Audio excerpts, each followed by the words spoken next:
আসসালামু আলাইকুম। কেমন আছেন বন্ধুরা? আশা করছি আল্লাহর রহমতে আপনারা ভালোই আছেন। আজকে আমি একটা দুর্দান্ত চমৎকার ওয়াজ নিয়ে এসেছি। রফিকুল ইসলাম বিন সাইদের কি সুন্দর আলোচনা করেছে। বেদাত, শিরিক, মানে আরো উন্নত মানের কথা আছে ওর মধ্যে। আপনারা শুনুন। আশা করছি ইনশাআল্লাহ ভালো লাগবে। চলুন শুরু করা যাক। তার নাম হলো গায়েবের উপরে। কিসের উপরে? গায়েব। ইমানের একটি মৌলিক শাখা গায়েবে বিশ্বাস করা, অদৃশ্যে বিশ্বাস করা। আর যারা নাস্তিক তারা বলে আনসিন ইজ নাথিং, গায়েব মানে যেটা নাই। এই কথা বলে আমার আল্লাহর অস্তিত্ব তারা অস্বীকার করে, পরে নাউজুবিল্লাহ। এখানে যত মানুষ আছেন, এই মানুষ যেমন আমার সামনে বসে আছেন সত্য, আল্লাহর সৃষ্টি জিন আছে এ কথা সত্য। কেউ যদি বিন্দু মাত্র সন্দেহ করে যে জিন ভূত নামে কিছু নাই, তাহলে ওটা মানুষ না, ওটা মুসলিম না, ওটা মুশরিক, ওটা কাফের হয়ে যাবে। ভূত নাই এই কথা ঠিক, কিন্তু জিন আছে। ওয়ামা খালাকাতুল জিন্না ওয়াল ইনসা ইল্লা লিয়াবুদুন, আলাদা করে উল্লেখ করা মানুষ এবং জিনকে রব তার ইবাদতের জন্য বানিয়েছে। কোরআন মাজিদের সর্বশেষ সূরার নাম কি বলেন? আমার মুসল্লি বসে থাকা মুসল্লি না, আমার মুসল্লি নড়াচড়া করে কথা বলে, আমি সেই বক্তা ইনশাআল্লাহ। এটা অহংকার না, আমি কাউকে অকারণে বসে থাকতে দেই না। কোরআন মাজিদের সর্বশেষ সূরার নাম কি? সূরা নাস। এই সর্বশেষ সূরার সর্বশেষ আয়াতে কি লেখা আছে? মিনাল জিন্নাতি ওয়ান নাস। তার মানে সর্বশেষ সূরার সর্বশেষ আয়াতেও জিনের কথা আছে কিনা বলেন? আজকের এই দিনে আপনি কল্পনা করতে পারবেন না, আমি বক্তব্য দেবো, আপনি আমার আলেম ভাইয়ের মুখের দিকে তাকাবেন, দেখবেন ঘুরে ফিরে ওনারা বসবে কত পরিবার আজকে জিন দ্বারা আক্রান্ত। 100টা পরিবারের ভিতরে প্রায় 30টা পরিবারের জিনে আক্রান্ত। শুধুমাত্র নিয়মিত কোরআন তেলাওয়াত বাসায় চালু না থাকার কারণে, শুধুমাত্র রাসূলের পন্থায় সকাল সন্ধ্যা জিকির না থাকার কারণে, শুধুমাত্র দিন থেকে দূরে থাকার কারণে, টয়লেটে প্রবেশের পূর্বে যদি কেউ রাসূলের পদ্ধতিতে দোয়া না পড়ে, তাহলে তার ল্যাংটা ছবিটা জিন দেখে ফেলে। এখন এগুলো আমি বানাইছি নাকি? অথচ এখন যদি জিজ্ঞাসা করি যে হাত তুলে বলেন 10 জন মানুষ যে দোয়া না পড়ে টয়লেটে প্রবেশ করেন না, খুব কম মানুষ হাত তুলবেন, মনে থাকে না, ভুলে যান। অথচ জিন শয়তান জানিয়ে দিয়েছে আপনার উম্মতকে বলে দিয়েন, তারা যদি আল্লাহুম্মা ইন্নী আউযু বিকা মিনাল খুবুসি ওয়াল খাবাইস না পড়ে টয়লেটে ঢোকে, তাহলে তার টয়লেট হলো আমাদের সচিবালয়। জিনদের সচিবালয় কোথায়? প্রত্যেকটা লোকের বাড়ির পায়খানা, সেখানে তাদের গোল মিটিং, গোল টেবিলের জায়গা।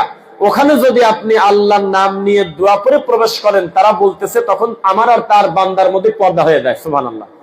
আমরা তখন মানুষ জাতিকে দেখতে পারি না, কিন্তু বুঝি যে তারা আছে। তাদের উলঙ্গ ছবি আমরা দেখতে পারি না। তারা কি স্বামী স্ত্রী গোসল করে না একা, কাপড় কি আছে না নাই, আমি তা দেখি না। আমরা তখন শুধু অনুভব করি যেভাবে তারা আমাদের অনুভব করেন। আর যদি তারা রাসূলের পদ্ধতিতে দোয়া না পড়ে টয়লেটে প্রবেশ করে, ডাইন পা দিয়ে গেছে, বোঝেই নেই কিসের দোয়া কার কি, তখন এই ল্যাংটা ছবিটা আমরা জিন শয়তান দেখে ফেলি। নাউজুবিল্লাহ। জিন শয়তানের পাওয়ারটা কত বেশি! জিন শয়তান বলতেছে কেউ যদি রাসূলের পদ্ধতিতে স্ত্রী সহবাসের পূর্বে দোয়া না পড়ে, তাহলে তাদের এই সহবাসে আমি শয়তান শরীক হই। যেই ছেলেকে নিয়ে গর্ব করতেছেন আপনি, হতে পারে ছেলের অর্ধেক মালিকানা জেলের। এই জন্য 2 বেলা গাঁজা খায়, 1 বেলা ভাত খায়। টিকটক করতেছে রাত 3টা পর্যন্ত, নামাজ পড়ার টাইম নাই। মহিলা মানুষ পর্যন্ত টিকটক করে, মেয়ে ছেলে পেলে বিড়ি খায়, স্কুল কলেজে পড়ে। জিন নাই আপনাকে বললো কে? আপনার অজান্তে জিন আপনার বাড়ি দখল করে নিয়েছে, আপনি ভাড়াটিয়া হিসেবে আছেন। জিনের পরিস্থিতি এত কঠিন, আমি ধারাবাহিকভাবে বলতে থাকি, আপনি শুধু শুনবেন ইনশাআল্লাহ। ইন্নাল্লাযীনা ইয়াখশাউনা রাব্বাহুম বিল গায়বি লাহুম মাগফিরাতুন ওয়া আজরুন কাবীর। অদৃশ্যের এত শক্তি, মানুষের সামনে কাঁদলে আমি আল্লাহ যেমন খুশি হই, একা একা কাঁদলে আমি এত বেশি খুশি হই যা কল্পনা করা যায় না। ওয়া আসিররু কাওলাকুম আও জুহারু বিহি ইন্নাল্লাহা আলিমুম বিযাতিস সুদূর। ও প্রকাশ্যে ডাকুক আর গোপনে ডাকুক, আমি আল্লাহকে ডাকলেই আমি শুনতে পারি, কারণ আমার শ্রবণ শক্তি আছে। আছে কিনা? আমরা কি করি? আমরা দৃশ্যমান জিনিসের পিছনে ছুটতে ছুটতে ছুটতে ছুটতে নাস্তিকতার দিকে যাচ্ছি। বিশাল বড় ডাক্তার, এই ডাক্তারের বাপ আজকে থেকে 30 বছর আগে তার সুন্নতে খাতনা করে দিয়েছে। 30 বছর আগে, 40 বছর আগে তার দাদা হাত ধরে ধরে মসজিদে নিয়ে যেত। এই হিসেবে সে জানে দেশে মুসলমানের ছেলে। কিন্তু রোগী যখন বলে আমার ছেলেটার জিনে ধরছে কিন্তু ক্ষত হয়ে গেছে, চিকিৎসা দেন, তখন এই অসভ্য ডাক্তার বেশিরভাগ ক্ষেত্রে বলে আরে রাখো তো, জিনতে নেওয়ার কিসের, এই কথা বলে হাসে। অথচ সে বুঝতে পারে নাই যেটাকে তারা বিজ্ঞানের ভাষায় সুপার ন্যাচারাল বিলিভ, অতিরিক্ত বিশ্বাস, দৈবিক চিন্তা বলে উড়িয়ে দিল। এটা ইসলামের মৌলিক শিক্ষা। কারণ আমাদের সবচাইতে দামি পুরস্কার জান্নাত, সেটাও আমাদের সামনে এখন গায়েব। জাহান্নাম হলো আল্লাহর শাস্তির চূড়ান্ত জায়গা। এই জাহান্নাম পর্যন্ত আমাদের সামনে হাজির করা হয় নাই, গায়েব। গায়েব কিনা? সবচাইতে বড় বিপদ শুরু হবে একজন পাপীর কবর থেকে রানিং। এই কবরের শাস্তি পর্যন্ত আমাদের সামনে হাজির না গায়েব? বলেন গায়েব। কে বলে গায়েবে বিশ্বাস করবেন না? গায়েবে প্রতিনিয়ত বিশ্বাস করেন, শুধুমাত্র ধর্মের ব্যাপারে আসলেই আপনারা নীরব। আল্লাযীনা ইউমিনুনা বিল গায়ব ওয়া ইউকিমুনাস সালাহ, এখানে নামাজের কথার সিরিয়াল পরে জায়গা পাইছে, গায়েবের কথাটা আগে জায়গা পাইছে। সূরা বাকারার শুরুতে পড়েন। ঈমানের মৌলিক শাখা কেউ যদি অদৃশ্যে বিশ্বাস না করে, তাহলে সে যেন পরোক্ষভাবে জান্নাত মানে না, জাহান্নাম মানে না, কবরের শাস্তি মানে না, আল্লাহকে মানে না, আমার নবীকে পর্যন্ত দুই চোখ দিয়ে দেখে নাই। তাহলে গায়েব ছাড়া আছেটা কি? গায়েব বিশ্বাস করেন? তাহলে একটা হাদিস পড়ি, সবাই তাকান। ওয়ালা আইনুন রাআত ওয়ালা উযুনুন সামিআত ওয়ালা খাতারা আলা কলবি বাশার, দুনিয়ার কোন চোখ আমি আল্লাহ রাখি নাই যে দুনিয়ার চোখ দিয়ে জান্নাত একটু দেখা যায়। ওয়ালা উযুনুন সামিআত, পৃথিবীর এমন কোন কান নাই যেই কান দিয়ে জান্নাতের ব্যাপারে আলোচনা শোনা যায়, জান্নাতের অনুভব করা যায়।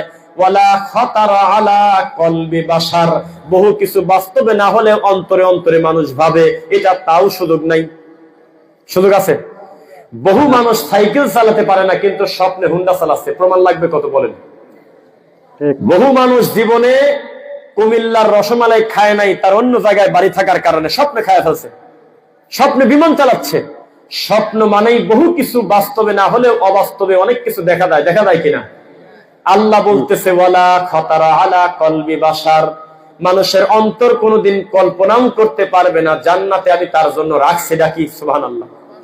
সেই প্রথম ঢুকবে যার জন্য জান্নাতটা বরাদ্দ, তার আগে কোন ফেরেশতা চাবি দিয়ে খুলে ভিতরে 1 মিনিট ঢুকবেও না। সুবহানাল্লাহ। গায়েবে বিশ্বাস করেন তো আপনারা? গায়েবে যদি বিশ্বাস করেন, তাহলে আমি আপনাকে প্রমাণ করে দিয়ে দেব আজকের এই বৈঠকে, যেই মানুষের 10 মিনিট আগের মেজাজ আর 10 মিনিট পরের মেজাজ মেলে না, অধিকাংশ ক্ষেত্রে ধরে নেবেন যে জেনে আক্রান্ত এই পরিবারটা আছে। সব জিন মানুষের চুল ছিঁড়ে ফেলে না, সব জিন মানুষকে টয়লেটে ঢুকায় না, সব জিন মানুষকে মাতাল বানায় ফেলে না। কিছু জিন আছে নীরবে পরিবারটাকে ধ্বংস করে দেয়। আপনাকে আমি একটু উদাহরণ দেই। 10 মিনিট আগে চায়ের দোকানে চা খাইবার ছবি দেখে খিলখিল করে হাসে, আর 10 মিনিট পরে বউ পিটাচ্ছে। বিকট চিৎকার, কি হলো কি হলো কি হলো? এত ভালো মানুষের হলো কি? পরে দেখা গেল তার স্ত্রীকে নিয়মিত সে পিটাচ্ছে, তার স্ত্রীও মারধর করতেছে। একটা বার সে বুঝলো না, আমার বাড়িতে মাসে একদিন কোরআন পড়া হয় না, আমার বাড়িতে জীবনে ফজরের আগে সুন্নাত পড়া হয় না, আমার বাড়িতে জীবনে আমার বাড়িতে যায় না, আমাদের পরিবেশ নাই, আমার বাড়িটাই তো জেনদের বাড়ি, আমি মাঝে মধ্যে আসি খালি থাকি তাই। এই মানুষ কবে বুঝবে জিনদের ব্যাপারে আল্লাহ নারাজ হয়ে তাদেরকে টয়লেটে, ওই নীরবে জঙ্গলে, পানিতে, দূরে দূরে গাছগাছালিতে দিয়ে দিল? অথচ আল্লাহর সৃষ্টি মাখলুক জিন এত বেশি, প্রত্যেকটা মানুষের বাড়িতে বাড়িতে জিনের অবস্থান আছে। কিন্তু এই জাতি আল্লাহকেই বিশ্বাস করে না, তো জিন বিশ্বাস করবে কিভাবে? দৌড়ে চলে গিয়েছে শয়তান। নবী সাল্লাল্লাহু আলাইহি ওয়াসাল্লাম মসজিদের খুঁটির সাথে শয়তানকে বেঁধে ফেললেন, জিন শয়তানকে বেঁধে ফেললেন। ফজরের সালাত পরে সালাম ফিরানোর পরে রাসূল সাল্লাল্লাহু আলাইহি ওয়াসাল্লামের একটি সিস্টেম ছিল, তিনি যখন ঘুরে বসতেন তখন তার মুখামুখি সাহাবীরা স্বপ্নের ব্যাপারে বলতেন। কিসের ব্যাপারে? আমি আজকে এই স্বপ্ন দেখছি, আমি এইটা দেখছি, এটার ব্যাখ্যা করে দেন। আল্লাহর নবী বললেন, আজকে আমি তোমাদের একটা ঘটনা বলি। গত রাত্রিবেলা আমি মসজিদ নববীর খুঁটির সাথে আমি শয়তান বাঁধিয়ে রাখছিলাম, জিন। তো তখন বললেন আল্লাহর নবী, তাহলে আরেকটু সময় রাখলেই তো পারতেন, আমরা ফজরের নামাজ পড়ে দেখতাম। রাসূল বললেন, এই অনুমতি আল্লাহ আমাকে দেন নাই। তারা তোমাদের সামনে গায়েব, তোমরা তাদের সামনে হাজির। বিচারের মাঠে তোমরা দেখতে পারবে। আল্লাহর এই মাখলুকটাকে দুই চোখ দিয়ে দেখার সুযোগ আল্লাহ তোমাদেরকে দেন নাই, এজন্য আমি আগে ছেড়ে দিছি। আল্লাহর নবী, জিন আপনাকে কি বলে? রাসূল বললেন, জিন বলে আপনার উম্মতকে বলে দেন তারা যেন বিসমিল্লাহ বলে মাংস খায়। বিসমিল্লাহ বলে মাংস খায় যদি হাড় হাড্ডি ফেলা দেয়, আমরা জিন শয়তান, জিন যখন আমরা ওই পাশ দিয়ে যাওয়া আসা করি, তখন ওই দিক দিয়ে আল্লাহ পূর্ণ মাংস দিয়ে ভরে দেয়। আর আপনার উম্মতকে বলবেন তারা যেন গোবর, হাড়হাড্ডি, কয়লা এগুলো দিয়ে যাতে ইস্তেঞ্জা না করে, এগুলো আমাদের খানা, এগুলো আমরা খাই। এরা ভুলেও যেন বিপদে পড়ে এগুলো দিয়ে কুলুপ না ধরে। আর বাংলাদেশে পানির দাম নাই, কুলুপের দাম আছে জানেন? হ্যাঁ, দুঃখের কথা কাকে বলি, বাইতুল মুকাররমে সালাত পড়তে গেছি, ভিডিও আছে, ওয়াশরুমে ঢুকে আল্লাহর কসম শুধুমাত্র পায়ের উপর পা তুলে খক খক করে কাশা আর কুলুপ ধরে এরকম ড্যান্সের কারণে জামাত ফেল করছি। কোনো কারোর অনুভূতি নেই। বাপের বয়সী, দাদার বয়সী লোক কুলুপ ধরে মানুষের মধ্যে খক খক করে কাশতেছে আর ঘটতেছে, অথচ তার মুখামুখি বদনার পানি, এই পানিটাকে তিনি জরুরি মনে করে না। ওই লোক সুযোগ পেলে তো গোবরও ধরবে, ওই লোক তো সুযোগ পেলে তো হাড়হাড্ডি ধরবে, যে আমার কিছু না কিছু ধরতে হবে, পানি তো চলে না, নাউজুবিল্লাহ। অথচ পবিত্রতা অর্জনের সবচেয়ে বড় মাধ্যম পানি। আমার সাথে উচ্চারণ করেন কি? পানি। এর থেকে বড় পবিত্রতার জিনিস আর নাই। পানি নিজেও পাক আর একজনকে পাক করতে পারে। কিন্তু আমাদের টিস্যু ধরতেছি, এটা হলো বিকল্প, অপশন।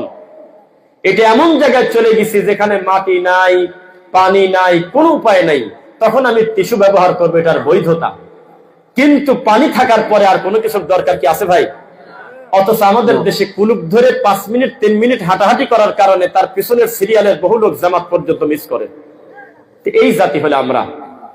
তো জিন, শয়তান, জিন জাতিটাই তাদের খাদ্য, প্রধান খাদ্য গোবর, হাড়হাড্ডি। কি বলছি বলেন?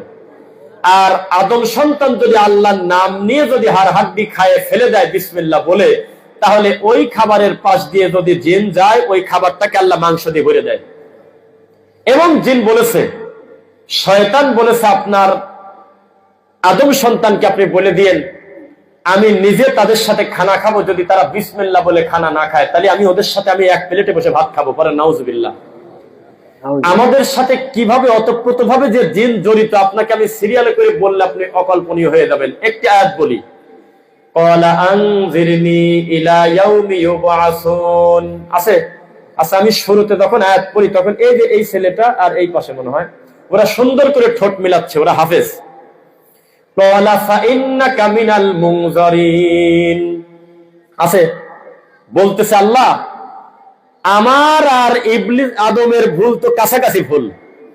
আদমও ভুল করছে, ওয়ালা তাকরাবা হাযিহি শাজারা, গাছের কাছে যায় না, ফাতাকুনা মিনাজ জালিমিন, জালেমদের অন্তর্ভুক্ত হবে। এরপরেও গেছে কিনা?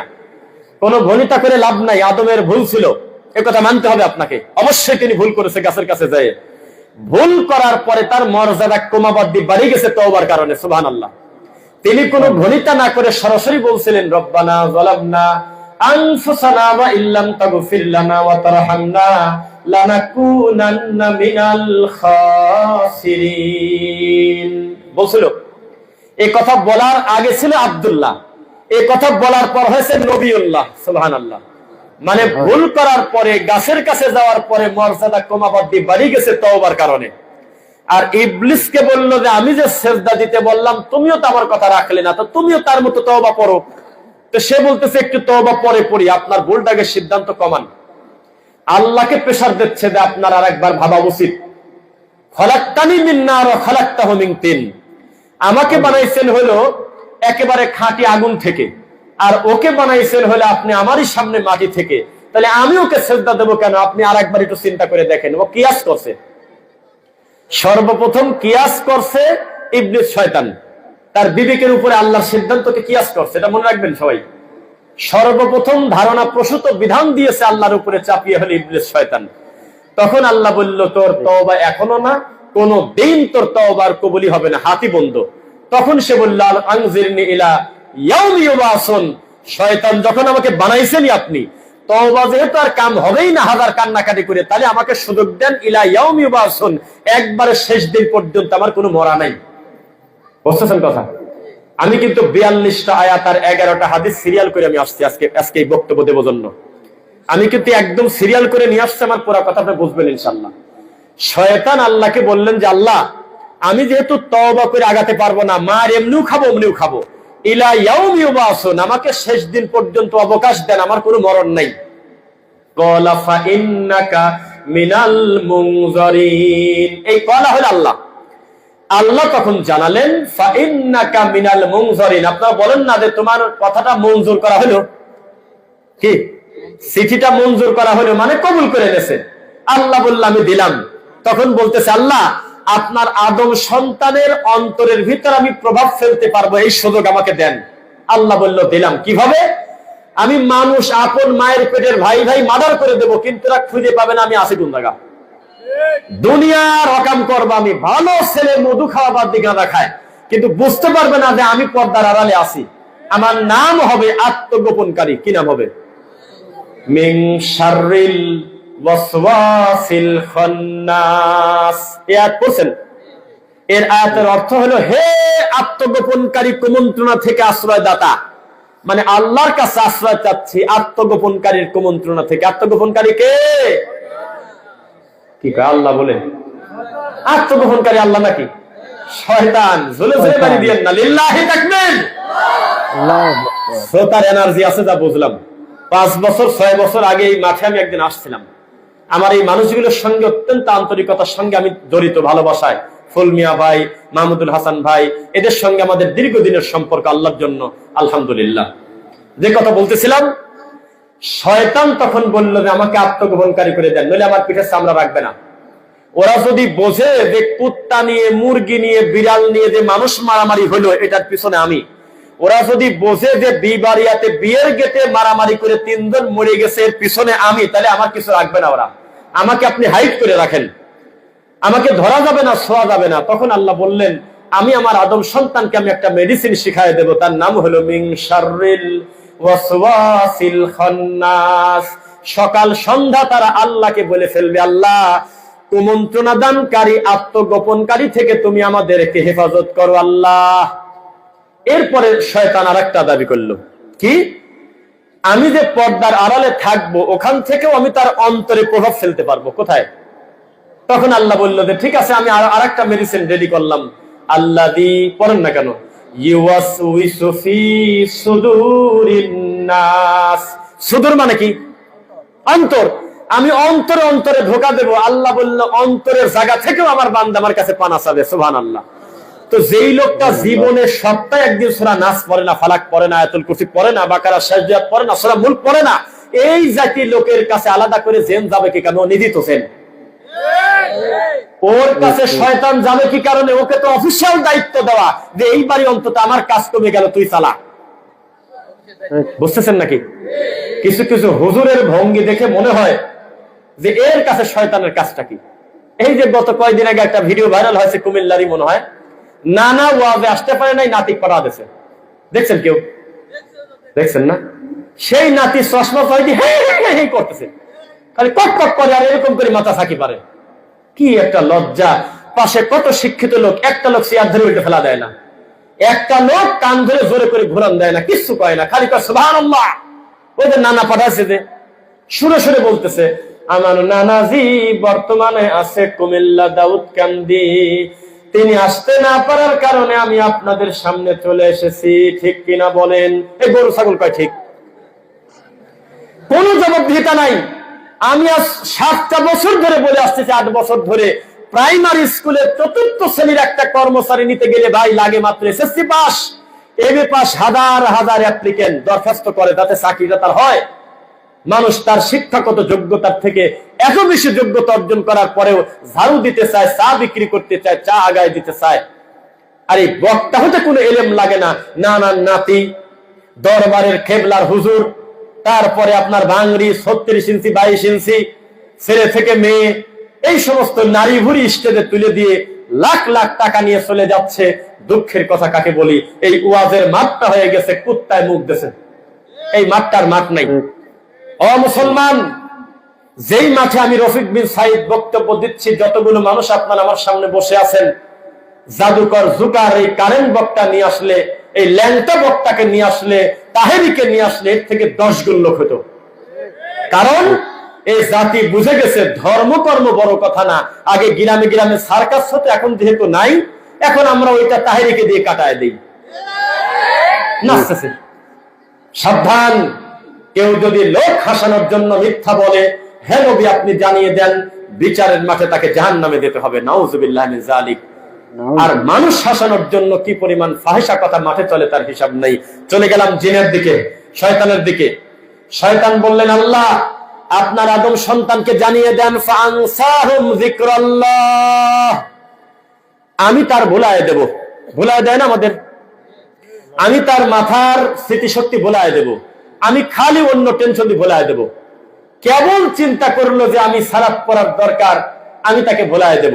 কেবল নিয়ত করলো আগামীকাল থেকে আমি আর জীবনে তাস খেলবো না, তাস চেনেন, জুয়া খেলবো না, অথচ আবার সকাল থেকে খেলা শুরু করবে, আমি তার ফিলিংস হারিয়ে দেব।